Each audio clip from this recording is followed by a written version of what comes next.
जोहार, मैं सूरज यादव, आप देख रहे हैं जोहार गेडी न्यूज़। और अभी मैं उपस्थित हूँ धनवार प्रखंड के बरजों में, और यहाँ पे अभी कुछ पार्टी के लोग हैं और अभी हम उनसे बात करेंगे। आइए उनसे हम बात करते हैं। सर, अभी झारखंड में विधानसभा का बिगुल फूट चुका है और अभी मैं देखा कि आप लोग यहाँ पे बैठे हुए थे तो मैं रुका। तो आप बताइए कौन सा पार्टी से और आपका क्या पद है? मैं एडवोकेट A.K. अम्बेडकर, राष्ट्रीय कोऑर्डिनेटर बहुजन मुक्ति पार्टी नई दिल्ली, चुनाव प्रदेश प्रभारी बहुजन मुक्ति पार्टी झारखंड। इस जो अभी चुनाव आपके प्रदेश में चल रहा है, इस चुनाव को संपन्न कराने के लिए मैं अभी चुनाव प्रभारी के तौर पर आपके यहाँ कार्यरत हूँ इस झारखंड प्रदेश में। अभी हमारे साथ जो धनवार विधानसभा से चुनाव लड़ रहे हैं बहुजन मुक्ति पार्टी से जो प्रत्याशी हैं वो भी हमारे साथ में हैं। आइए इनसे भी हम पहले बात कर लेते हैं। आपका नाम क्या है? मेरा नाम अरविंद पासवान है, ग्राम बरजो, प्रखंड धनवार, जिला गिरिडीह। आप चुनाव लड़ रहे हैं? जी, हम बहुजन मुक्ति पार्टी का समर्थित प्रत्याशी हैं। आप क्यों चुनाव लड़ रहे हैं? चुनाव लड़ने का मकसद जो है, अभी झारखंड में अनेक राजनीतिक संगठन है, क्षेत्रीय और राष्ट्रीय। यहाँ का जो बहुजन मूल निवासी समाज है, यहाँ का जो जल जंगल का जो समस्या है, उन समस्याओं का समाधान करने में जो क्षेत्रीय राष्ट्रीय पार्टियाँ हैं वो नाकाम है। इसलिए बहुजन मुक्ति पार्टी समर्थित उम्मीदवार जो हम हैं, वो बहुजन समाज का जो जीवन के हर क्षेत्र की जो गंभीर समस्याएं हैं उसका समाधान करने के लिए हम मैदान में। आपके पार्टी समर्थित जो उम्मीदवार हैं अरविंद पासवान जी, इनके लिए आप विशेष तौर पे क्या कहना चाहेंगे? हमारे बीच में धनवार विधानसभा के भावी विधायक आदरणीय अरविंद पासवान जी मौजूद हैं और हमारे जो इनके धुरंधर कदम से कदम मिलाकर काम करने वाली जो टीम है, जो रात दिन जद्दोजहद करके इनको विधायक बनाने के लिए कसम खा चुके हैं, ये सारे नौजवान यहाँ पर मौजूद हैं। आपके सामने आप देख रहे हैं। आप अपना इनके चैनल में कवर करिए सबको कैमरा से।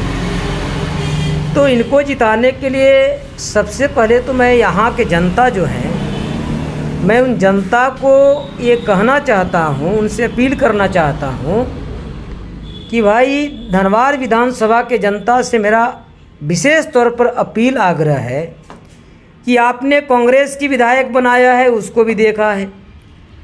आपने बीजेपी की सरकार भी बनाया है, विधायक भी बनाया है, उसको भी आपने देखा है। आपने माले का भी विधायक बनाया है, उसको भी आपने देखा है। आपने और कई क्षेत्रीय दलों को भी वोट दिया है, सरकार अभी चल रही है, उसको भी आप देखे हैं और देख रहे हैं। तो लगभग यहाँ जिनका नाम जो है पत्रकार काफ़ी उछालते रहते हैं, जो है कुछ नहीं उनके अंदर, लेकिन पत्रकार जो है उछाल रहे हैं, काफ़ी 4-5 नामों को लेकर उछाल रहे हैं। तो उसमें से 2 लगता है कि पूर्व विधायक हैं, जिनका 3 है सर, 3 हैं। चलिए 3 पूर्व विधायक हैं और एक जो है सिटिंग अभी विधायक, सिटिंग MLA है यहाँ के। तो यहाँ के जनता ने चारों को देख चुका है। एक विधायक, 3 लोग विधायक रह चुके हैं, एक मौजूदा हालात में विधायक हैं। तो सबको जब देखा गया है और जीतने के बाद इन लोगों ने इस विधानसभा के उन्नति के लिए, विकास के लिए क्या क्या किया है, या जिस क्षेत्र से वो जीते होंगे उस क्षेत्र में क्या किया है, वो तो यहाँ के जनता से छुपा हुआ नहीं है। हमसे छुप सकता है लेकिन यहाँ के जनता से छुपा हुआ नहीं है। और जो मौजूदा विधायक हैं, इन्होंने क्या किया है वो भी नहीं छुपा हुआ है। तो इससे इनकी आईना जो है एकदम सामने, सारा विकास और इनका चरित्र, इन तमाम विधायक, पूर्व विधायक और वर्तमान विधायक का चरित्र जो है वो झलक रहा है। इसलिए मेरा यहाँ के जनता से, यहाँ के मतदाता से, यहाँ के वोटर से, यहाँ के सम्मानित हमारे भाई बंधु, छात्र, युवा, नौजवान, महिला, पुरुष, बुजुर्गों से ये अपील और आग्रह है कि जिनकी चरित्र आपके सामने आ चुकी है, ऐसे चरित्रहीन लोगों को फिर से चुनने का अवसर, मौका आप न दें।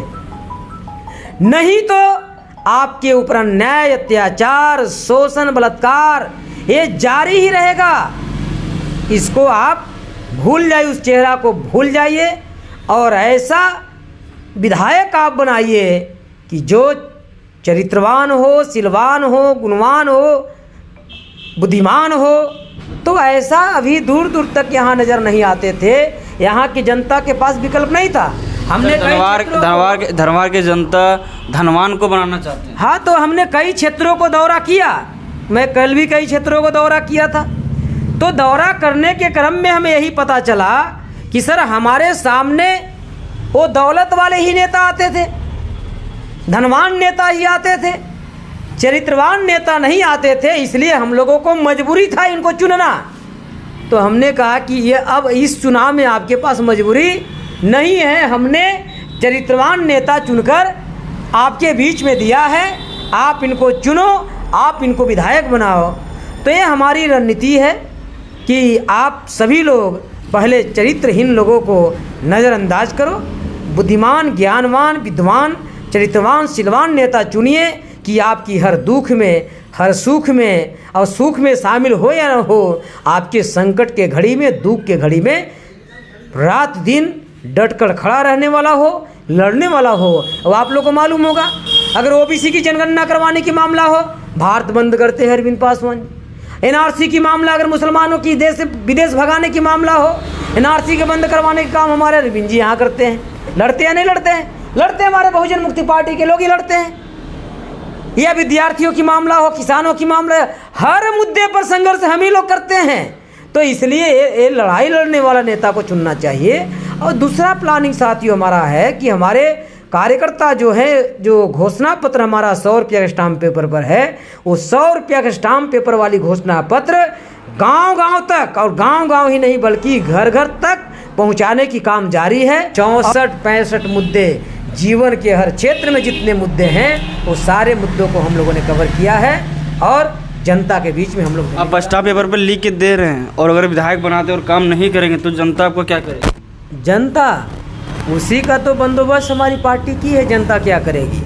जनता क्या करेगी? वो चुनावी घोषणा पत्र को संभाल कर रखेगी और रखना चाहिए। और जीतने के बाद अगर वो विधायक नहीं वो काम करता है तो विधायक को तो भाई सुरक्षा मिल जाता है, बॉडीगार्ड मिल जाता है, आम आदमी तो उसको कॉलर पकड़ नहीं सकता है। तो क्या तरीका हमारी पार्टी ने अपनाई? उस घोषणा पत्र को अपने पुलिस चौकी में, थाने में ले जा केवल रख देना है। फलाने विधायक ने एग्रीमेंट किया था, साइन मोहर करके दिया था, अभी तक लाई इन्होंने, हमने 6 महीने इंतज़ार किया, साल भर इंतज़ार किया कि भाई बजट आ जाएगा, कुछ करेगा, लेकिन हमारे क्षेत्र में कोई विकास होते हुए नज़र नहीं आ रहा है। इसलिए थाना प्रभारी महोदय, दरोगा जी, थोड़ा सा इसको देखिए, ये क्या मामला है। तो देखेगा भाई, ये तो सरकार की कागज़ है, ये तो स्टाम्प पेपर है, इस पर इसने एग्रीमेंट करके दिया, तो इसका मतलब 420 की काम किया, सरकार की कागज़ का दुरुपयोग किया। तो तुरंत ही जो है वो थाना जो है उस व्यक्ति को ढूंढना शुरू करेगा जिसने लिख कर दिया था कि जीतने के बाद मैं करूँगा। जैसे मान लिया जाए कि अरविंद पासवान जी ने लिख कर दिया, उनको ढूंढा जाएगा, धनवार में है या नहीं है, चलो नहीं मिला, देखो तो रांची में है या नहीं, रांची में नहीं मिला, फिर ढूंढा जाएगा कहाँ है, पड़ोसी राज्य में है क्या, नहीं मिलेगा, चलो देखो दिल्ली में है क्या, नहीं मिला, देखो तो फिर देश से बाहर चला गया है क्या। मतलब देश से अगर बाहर भी चला गया है तो उनको वहाँ से तुरंत यहाँ के एम्बेसडर जो है वहाँ फ़ोन करेगा राजदूत को कि हमारे देश का एक जो है 420 आदमी तुम्हारे देश में चला गया है, उसको जल्दी भेजो हमारे देश में। वहाँ के प्रशासन उसको यहाँ भेजेगी और दिल्ली के प्रशासन उसको यहाँ ला के राजधनवार में छोड़ेगा और यहाँ का प्रशासन फिर उसको जेल में डालेगा। विधायक की सदस्यता रद्द हो जाएगी और जीवन में वो मुखिया का भी चुनाव लड़ने लायक नहीं रहेगा। ऐसी हालात जो है पैदा हो जाएगी। इतना अहम जो कागज़ है उस कागज़ की इतना बड़ा महत्व है, ऐसे कोई साधारणों कागज़ पर हम लोग लिख कर नहीं दे रहे हैं। लेकिन ये जो हुड़दंग करने वाली पार्टियां हैं, जो अत्याचार, अन्याय, बलात्कार, शोषण करने वाली पार्टियां हैं, वो तो साधारण कागज़ पर भी लिख कर नहीं दे रहे हैं। जैसे मोदी जी ने कहा 2 करोड़ नौकरियां देंगे, मांगने गया युवा तो सभी लोगों को पिछवाड़े पर इतना डंडा मारा जंतर मंतर पर कि सारे नौजवानों के पिछवाड़े लाल हो गए थे। रोजगार मांगने पर। कह रहे वो तो जुमला था, 15 लाख रुपया देंगे, वो तो जुमला था। अगर बीजेपी के लोग मोदी लिख कर देते और वो कागज़ अगर हमारे पास होता तो कागज़ अगर पुलिस चौकी में जाकर दिया जाता, सारे लोगों की सदस्यता रद्द हो जाती और जेल में चले जाते। तो कोई लिखित देता नहीं है, जानता है लिखित देना है, करना तो है नहीं विकास, वो तो धोखा देना है, बेवकूफ़ बनाना है, लोगों को जानवर बनाना है, शोषण अन्याय अत्याचार करवाना है, इसलिए कोई लिख के देता नहीं। गांव-गांव तक पहुंचाने की काम ये जारी है, कार्यकर्ता हमारे पहुंचाएंगे और पहुंचाने के बाद जनता खुद ही निर्णय लेगा कि हमको किसको चुनना चाहिए, किसको नहीं चुनना चाहिए।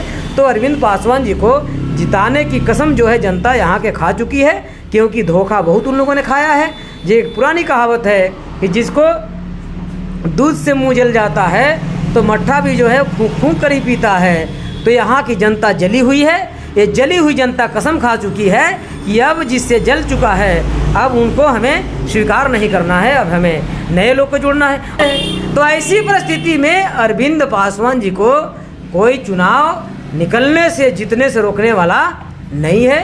डंके के चोट पर ये चुनाव अरविंद पासवान जी जीत रहे हैं। तो इस राजधनवार की जनता से, राजधनवार की मतदाता से, राजधनवार के नौजवानों से, युवाओं से, महिलाओं से, पुरुषों से, गार्जियन से, बुद्धिजीवी बुजुर्गों से, पढ़े लिखे लोगों से मैं अपील करता हूँ कि आप अपना बुद्धि से, विवेक से आप निर्णय लेकर जो अपना घोषणा पत्र आपके तक पहुँचाता हो, 100 रुपया के स्टाम्प पेपर पर लिख कर देता हो, उसको ही आप मत करें, उसको ही आप वोट करें और मत का दान नहीं करें, बल्कि मताधिकार का प्रयोग करें और एक एक वोट जो है बहुजन मुक्ति पार्टी के समर्थित प्रत्याशी अरविंद पासवान जी को चरपाई चुनाव चिन्ह संख्या नंबर 10 पर आप ईवीएम मशीन में जाकर बटन दबाने की काम करें और भारी मतों से जिताएं और आप इनको विजय बनाएं और विधायक बनाएं, आपकी हर समस्या को समाधान करेंगे। तो इस मौके पर मैं यहाँ की जनता से ही अपील करता हूँ कि आप नया नौजवान, युवा, लड़ाकू, जुझारू आप अपना विधायक चुनें, तब आपकी कल्याण हो सकता है, समस्या का समाधान हो सकता है। यहाँ की जनता को मैं सबको मैं नमन करता हूँ और सभी को जोहार, जय मूल निवासी करता हूँ। जोहार सर। अभी सर बताया कि एफिडेविट पे लिखित हम दे रहे हैं, जितने भी उम्मीदवार हैं, कोई उम्मीदवार हमको लगता है कि धनवार में कोई भी लिखित तौर पे नहीं दे रहे हैं। सभी का पॉम्पलेट छपा हुआ होता है, उसमें सभी का मुद्दा 7, 8, 10, 12, 15 मुद्दे होते हैं, लेकिन एफिडेविट पे लिखित कोई नहीं। तो एफिडेविट का लिखित अभी सर बताया है कि एफिडेविट पर लिखित देने का होता है कि अगर हम काम नहीं करते तो हमारे पर आप केस भी कर सकते हैं। तो आप सोच समझ के वोट करेंगे। धन्यवाद।